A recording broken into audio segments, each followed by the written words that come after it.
আসসালামু আলাইকুম নমস্কাৰ আপোনালোকৰ মাজত আজি এটা ব্যতিক্ৰমী বিষয় লৈ আহিছো যে অহা 5 ছেপ্টেম্বৰ শিক্ষক দিৱস আৰু এই শিক্ষক দিৱসত ছাত্ৰ ছাত্ৰীসকলে স্কুল কলেজ মহাবিদ্যালয়ত নিশ্চয় শিক্ষক দিৱস সম্পৰ্কে ভাষণ প্ৰদান কৰিব আৰু তেওঁলোকে এই ভাষণটো কৰ পৰা সংগ্ৰহ কৰিব ইয়াতে মই এটা ভিডিঅ' বনাই আপোনালোকক কিছু মই ভাষণটো আপোনালোকে এই ভাষণটো ইয়াৰ পৰা কিছু সংগ্ৰহ কৰিব পাৰিব তাৰ চেষ্টাত মই ভিডিঅ'খন বনাবলৈ গৈ আছো তো আপোনালোকে নিশ্চিতভাৱে ধুনীয়াকে সুন্দৰকে আপোনালোকে ভিডিঅ'খন শেষ নহলৈকে চাই থাকক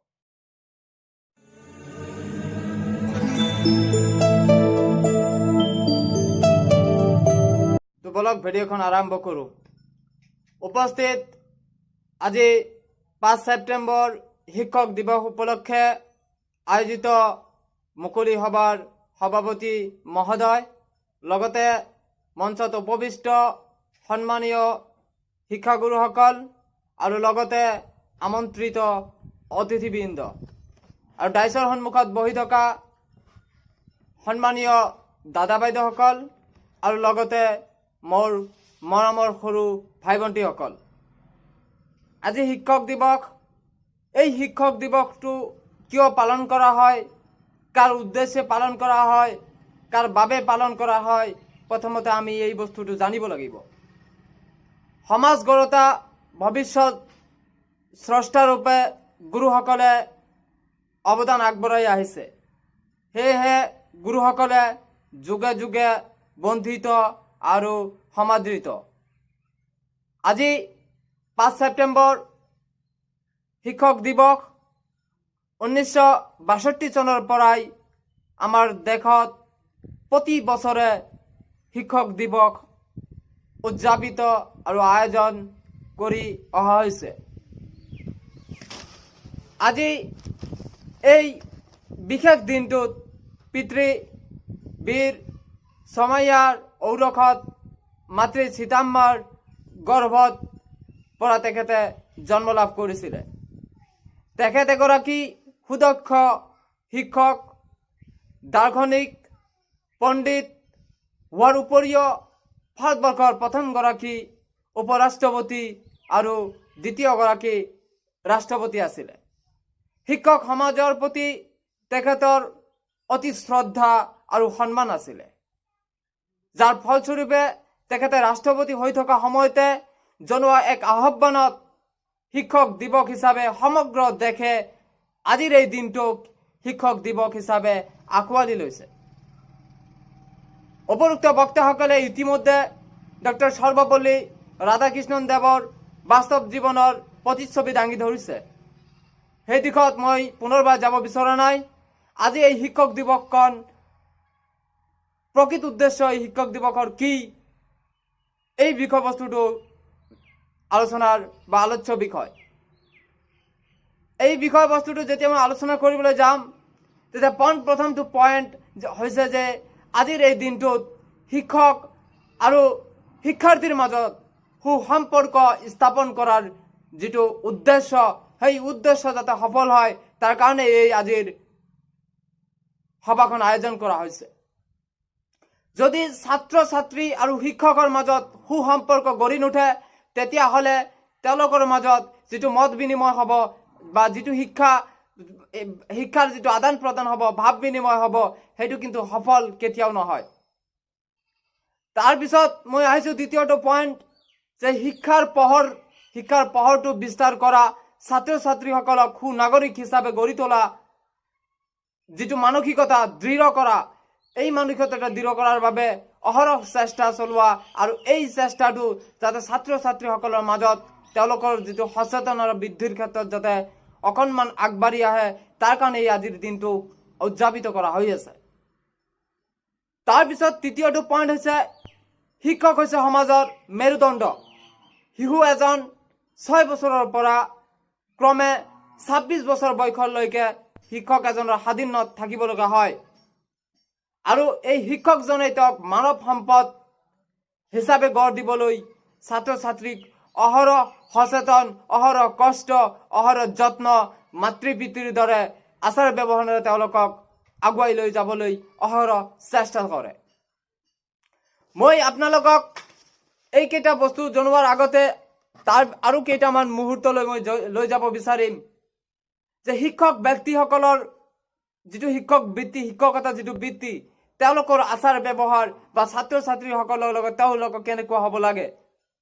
যে শিক্ষক সমাজৰ লগত বা শিক্ষক বৃত্তিৰ লগত যিসকল জড়িত হৈ থাকে তেওঁলোকে পোনপ্ৰথমতে সৎ, সহজ সৰল, নিৰ্মল, চৰিত্ৰবানযুক্ত, সত্যবাদী, সততাবাদী, পৰোপকাৰী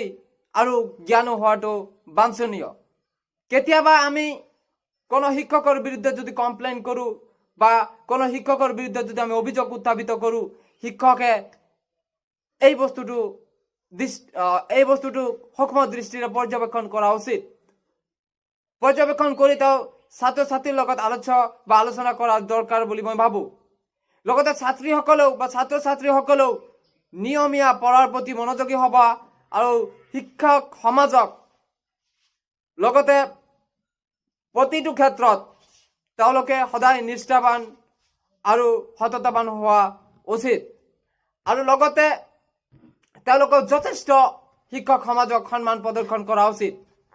আজি যদি আমি আমাৰ অঞ্চল বা আমাৰ দেশৰ প্ৰতি লক্ষ্য কৰোঁ, তেতিয়াহ'লে আপোনালোকে চাব যে ইঞ্জিনিয়াৰ, বেৰিষ্টাৰ, উকিল, হাকিম, বিভিন্ন ধৰণৰ উচ্চ পদস্থ বিষয়াসকল তেওঁলোকৰ আঁৰত একোজন শিক্ষক জড়িত হৈ আছে। কিন্তু এই শিক্ষকসকলে ছাত্ৰ ছাত্ৰীৰ পৰা আজি যিমানখিনি সন্মান পাব লগা আছিলে বা ছাত্ৰ ছাত্ৰীৰ পৰা যিমানখিনি তেওঁলোকে সন্মান পাব লাগিছিলে বা চৰকাৰী ভাগৰ পৰা তেওঁলোকে যিমানখিনি সন্মান বা যিমানখিনি তেওঁলোকে সা সুবিধা পাব লাগিছিলে, এয়া নিশ্চয় পাই থকা দেখিবলৈ পোৱা নাই। যোৱা কিছুদিন আগতে আপোনালোকে চাইছে যে দীঘলী পুখুৰীত শিক্ষক সমাজে বৃহৎ প্ৰতিবাদী এটা সমদল উলিয়াইছিলে। বিভিন্ন ধৰণৰ কাৰ্যক্ৰম বা কাজকৰ্ম যেনেকুৱা NRCৰ হিয়াৰিং বা আপোনাৰ চেঞ্চাছবিলাকত কৰ্মৰ শিক্ষকসকলক খটাই ছাত্ৰ ছাত্ৰীৰ বৃহৎ ক্ষতি কৰাৰ লগতে শিক্ষক সমাজক বা শিক্ষকসকলক হাৰাশাস্তি কৰি থকা আমি দেখিবলৈ পাইছোঁ। এই যে শিক্ষকসকলক অৱহেলা কৰা হৈছে বা শিক্ষকসকলক যে কষ্ট কৰিবলৈ ঠেলি দিয়া হৈছে, এয়া কিন্তু নিশ্চয় গ্ৰহণযোগ্য নহয়। আজি শিক্ষক দিৱস উপলক্ষে মই চৰকাৰী পক্ষক, আমোলা বিষয় পক্ষক মই অনুৰোধ জনাব বিচাৰিছোঁ যে শিক্ষক সমাজৰ ওপৰত তেওঁলোকৰ যিটো মনোভাৱ, তেওঁলোকৰ যিটো দৃষ্টি, সেই দৃষ্টিটো আমি ছাত্ৰ ছাত্ৰী হিচাপে কেতিয়াও গ্ৰহণযোগ্য বা গ্ৰহণ নকৰোঁ। আজি হাজাৰ হাজাৰ শিক্ষক তেওঁলোকৰ বিনা চাকৰিত বা বেচৰকাৰী পদ্ধতিৰে বা তেওঁলোকে দৰমহাবিহীন পদ্ধতিৰে ছাত্ৰ ছাত্ৰীক জ্ঞান বা পঢ়াৰ বিষয়ে আমি দেখিবলৈ পাইছোঁ। অহৰহ কষ্ট কৰি থকা আমি দেখিবলৈ পাইছোঁ।